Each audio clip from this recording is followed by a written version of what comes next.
Emile Chabal, welcome at Stockholm University. Thank you. Is it your first time in Sweden? It's not my first time, but I haven't been to Sweden for a long time, so I'm delighted to be back.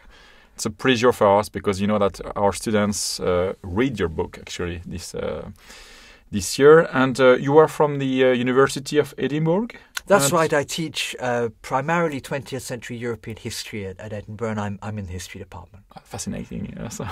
And your research is about French politics, yes. But could you just explain what your the main topics of your research in a few words? Of course. Well, in a few words, the main topic of my research is the shape of French politics, the shape of French political discussion.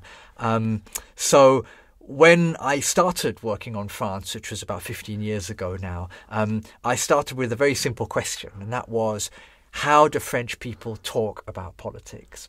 And this simple question was motivated by many of the things that people were telling me at the time, namely that there are no more ideas in France, there is no more politics, there's no more political debate, there's no more disagreement. And I found this very strange because looking as an outside observer, as somebody based in the UK, I could see that the French seem to be arguing about a lot of things. So when people told me there are no more debates and there are no more discussions, I thought to myself, but this is really odd. There seem to be discussions going on.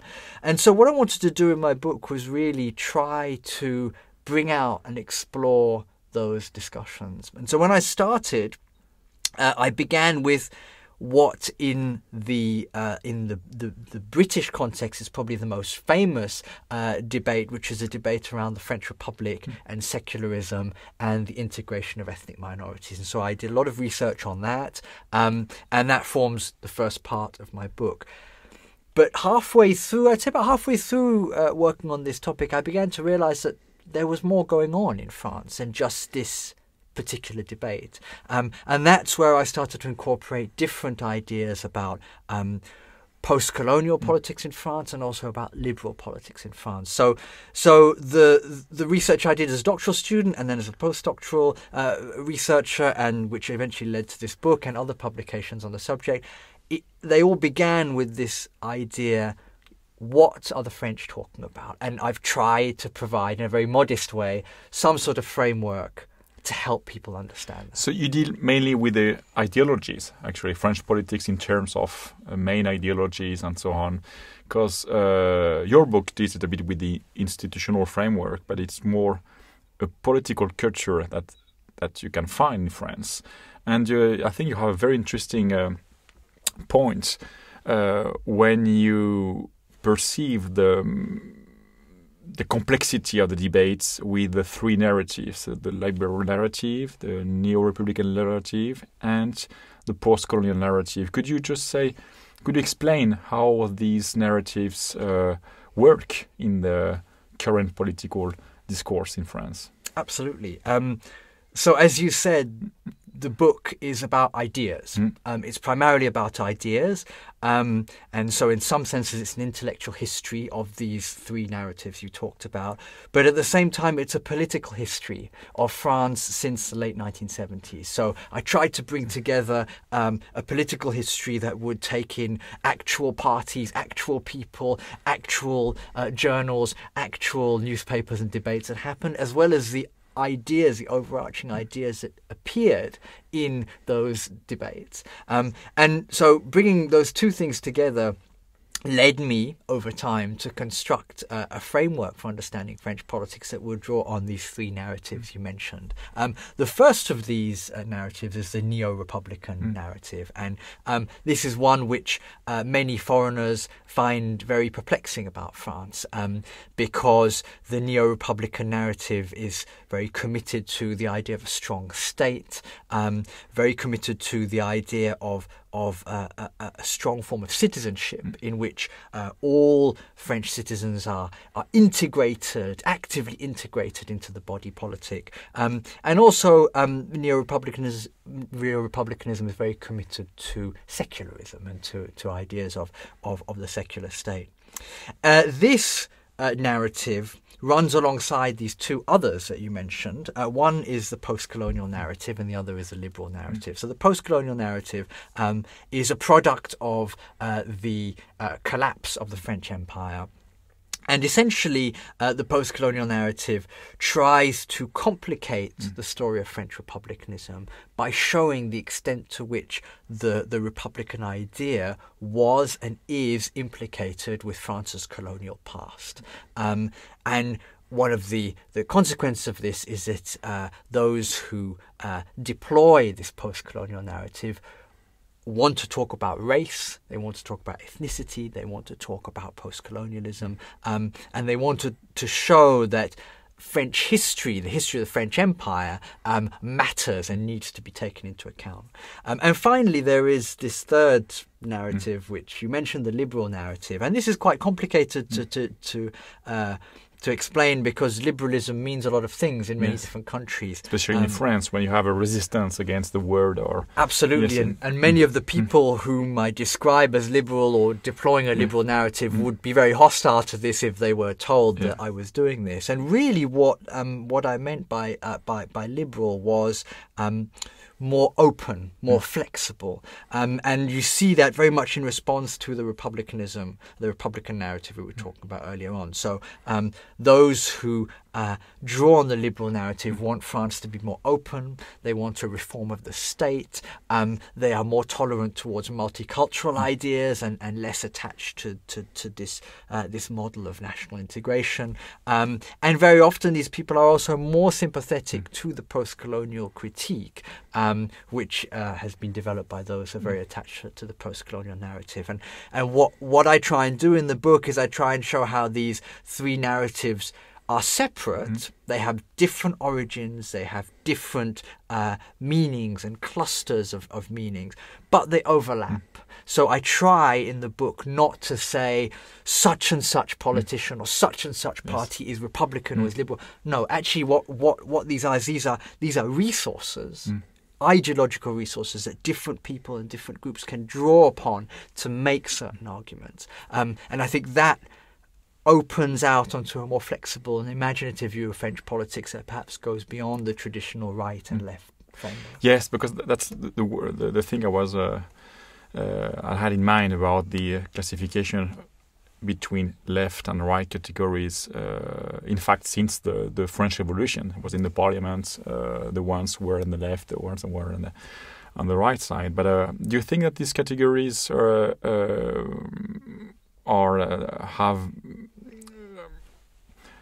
have a significance today in order to understand the evolution, the development of French politics, or do you think it's more that you need to have to think in terms of narratives to understand the French politics? What is your point about that? Because I think it's very fascinating to see how these narratives work, how sometimes you have the opposition or antinomies between some narratives, but how do you see on the one hand the left, the right, so with all the different nuances, and then these narratives on the other hand? It's a very complicated relationship. I think that in France, the left and the right as concepts still mean something. As you were saying, the very idea of left and right comes from France, and it is the French who have inflicted on the rest of the world this framework of right and left. So they have a historical purchase. They mean something to political actors who are still willing to describe themselves as on the left, on the right. There are voters as well who recognize themselves in the traditions of the left or the traditions of the right. But the argument that I make in my book is that increasingly, these categories are weakening, and that other narratives are beginning to dominate. Now, you can see that in France around the issue of secularism, which is a classic issue that crosses the right-left divide. And even if you go beyond France, for instance, in Britain, Brexit is an issue that divides right and left in different ways. So I think the terms right and left, they have this historical power. and that historical power means something.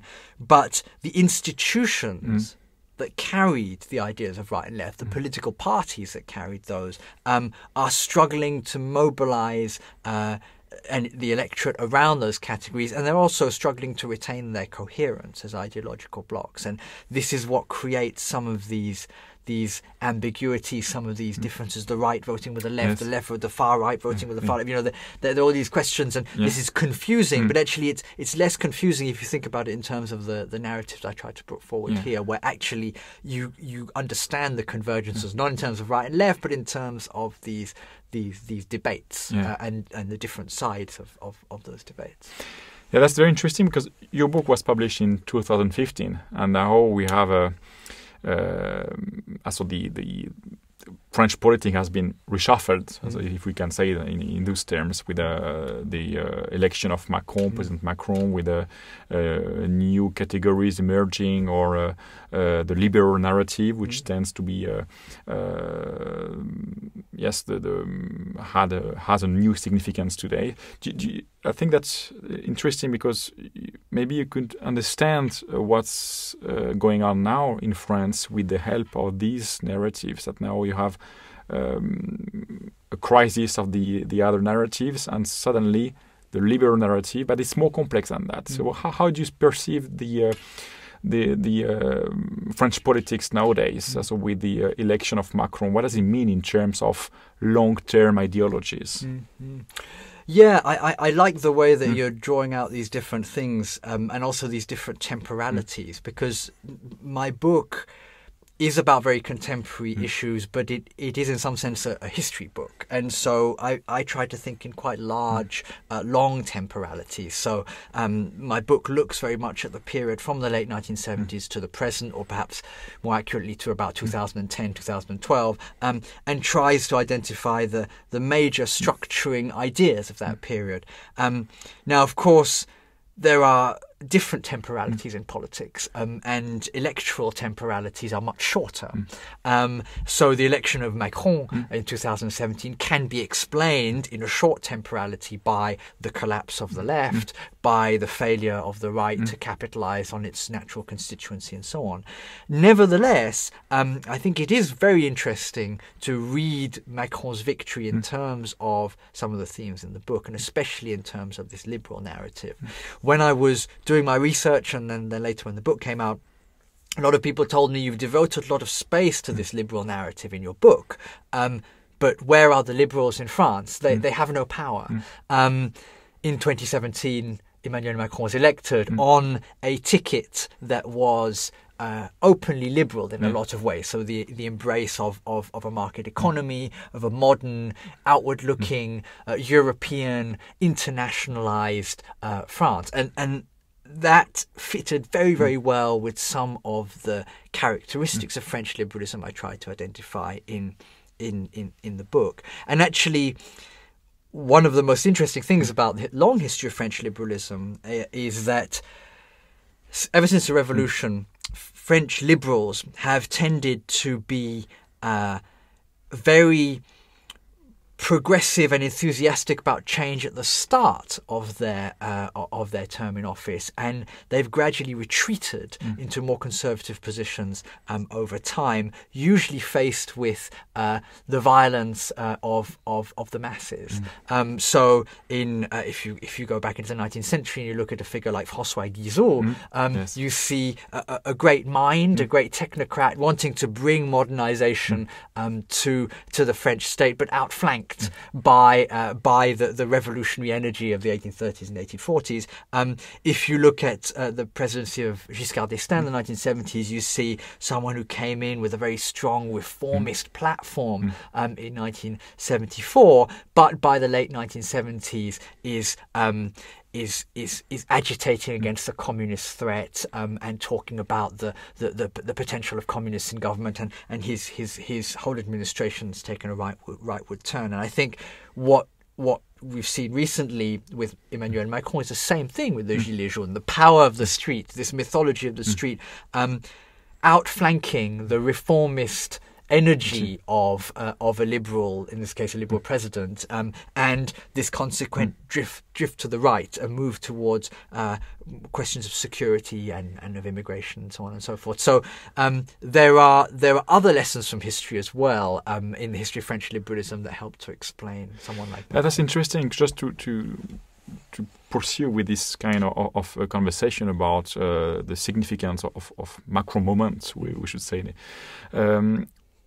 He has been elected with a mixture of, I would say, post-colonial narratives and liberal narratives. But now, since he has been elected in 2017, so the role of president is pretty much linked to this idea of protecting secularism or representing the state, the nation, but a state nation and so on. So how do you feel that does he try to struggle with these three narratives? How would you interpret his 2 years in as a president?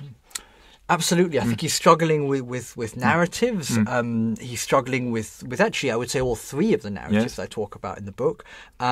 He wants to be the president of the Republic. He wants to embody Republican values. But he also wants to embody liberal values of change and reform of the state and reform of French society and reform of the French economy. And as you say, he's made certain gestures towards this post-colonial narrative, mentioning during his campaign, for instance, that the war, the Algerian War, was a crime against humanity, and so on and so forth.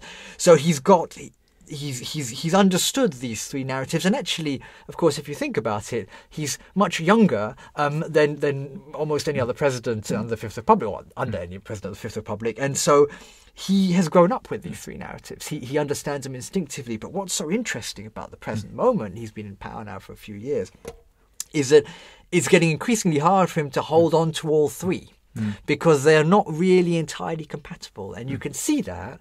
For example, in the current discussions over the headscarf and secularism, which is a very long debate that goes back to the 1980s. But in its latest version, you can see Macron struggling with this, that on the one hand, as a president, he is supposed to embody the Republic, and therefore he's supposed to have a strong view on republicanism. But as a liberal, he doesn't really want to talk about this. He'd rather leave it to local authorities or to schools to manage this problem themselves. And he's caught in this bind. Yeah. So what it shows, I think, is that the narratives I'm talking about in this book, they're sufficiently powerful that even when political figures would rather not engage with them, they're often forced to do so. And that's very much what's happening to Macron.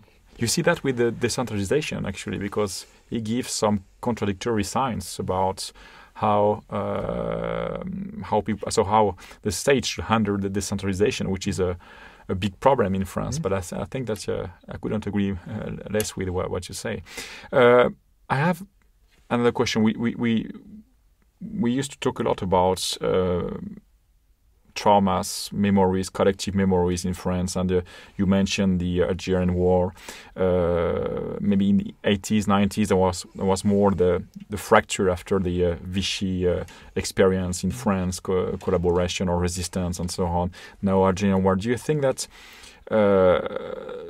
there's a shift in terms of generations, that we go over these fractures of the past, or how you perceive that today? So, or do you see that we still have this fragmentation? Because the title of the book is A Divided Republic. Absolutely, and in fact, that when I chose that title, it was largely because, coming back to what I said earlier in relation to French politics, are there any debates left? I realised that not only are there debates going on in France, but they're very divisive, and that France is a very divided place. And I think trauma and memory is a very interesting way to get at this particular problem. Now, I think most historians would agree that France is a country and France is a society that is obsessed with its past in a way that is not necessarily true in other European countries or even non-European countries. The French make reference to, mobilize and use the past all the time, and at every level of French politics. I mean, not just at the very highest echelons, but right down to the discussions people are having in bars or cafes or wherever.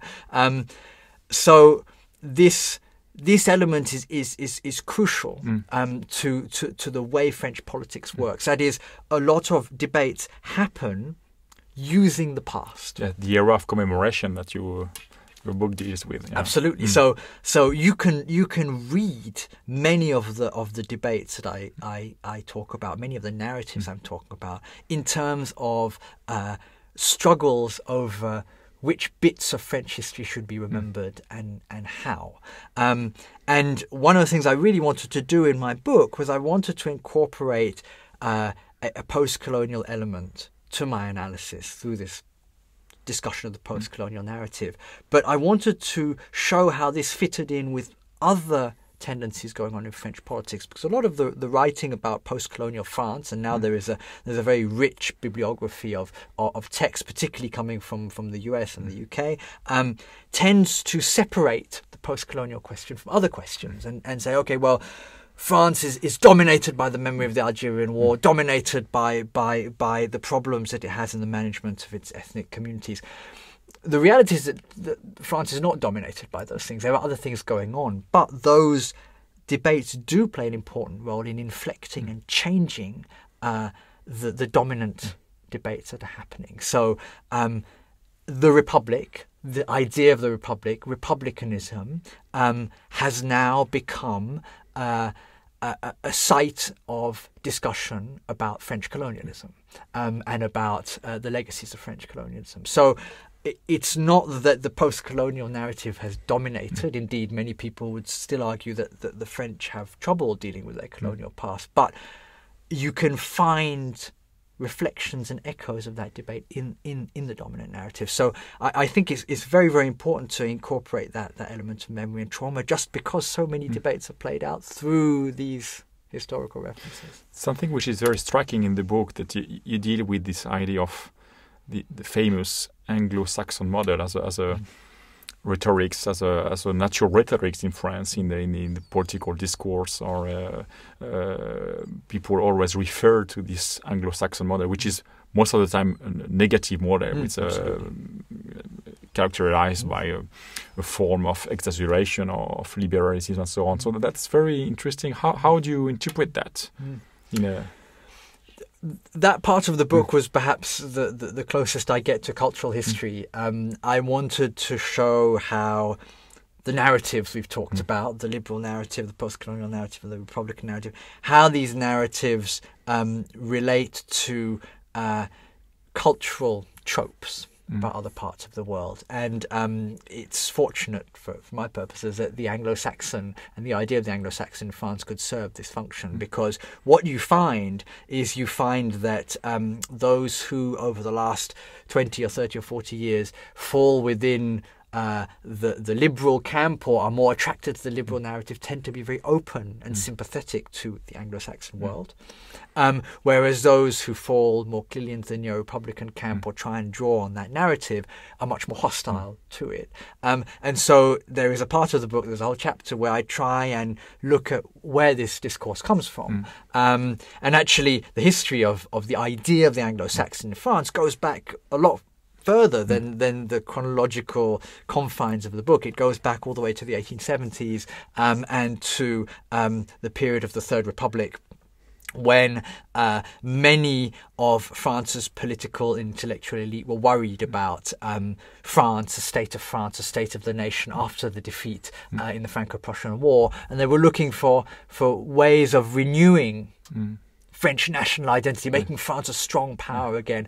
And in many cases that meant looking to Britain and to a lesser extent the United States, but primarily to Britain, and saying, well, what are the British doing right and how can we do it?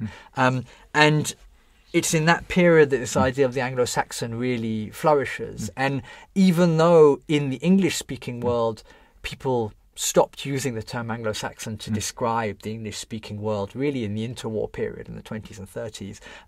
In France, it's continued, as you know, to be an adjective that's widely used to describe political models, economic models, ways of thinking, types of personality, and that is related very closely to French perceptions of themselves in relation to others. And so I found it interesting to try and incorporate that element of cultural history into the broader political history that I was writing. So if I go on the same path, I would say that the French should be happy about Brexit today because they get rid of one part of the Anglo-Saxon model. Absolutely. But how do you see that in the European Union? Because we talk about that tomorrow as well, because we'll give a lecture about the future of European Union and maybe the place of France. And how do you see that in terms of people coming from these rhetorics, people dealing with French politics and then trying to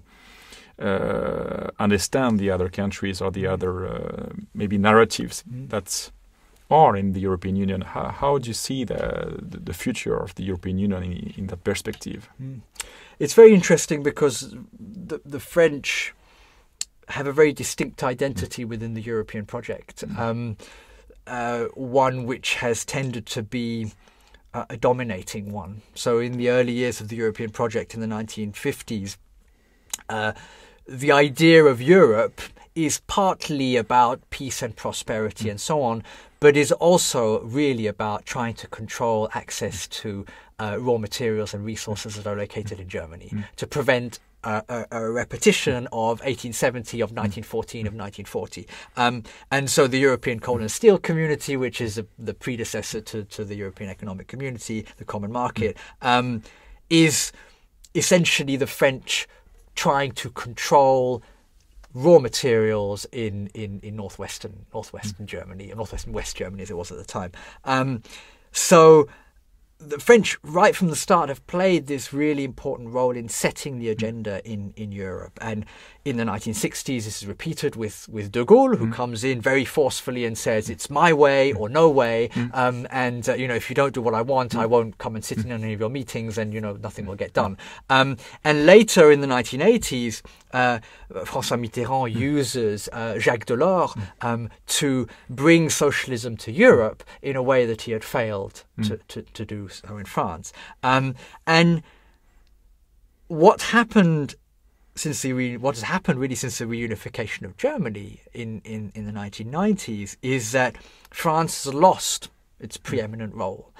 It remains one of the motors of the European project, but French dominance, economic, political, and so on, is heavily contested by Germany and indeed by other countries as well. So what I find quite interesting in the period that I'm dealing with here in the book is how Europe gets mobilized within French domestic debate.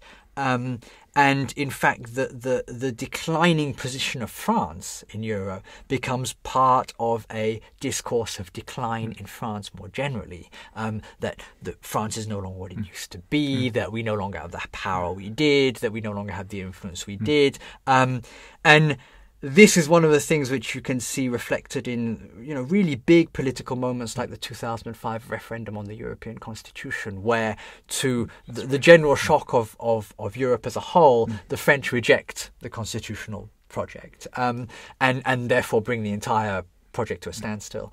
That, to me, demonstrates that Europe plays this sort of ambiguous role, if you like, within these very domestic debates that I talk about in these books. As for Brexit, I think that it's no coincidence that it is the French, in the form of Emmanuel Macron, who are leading the hard line against the UK at each juncture so far.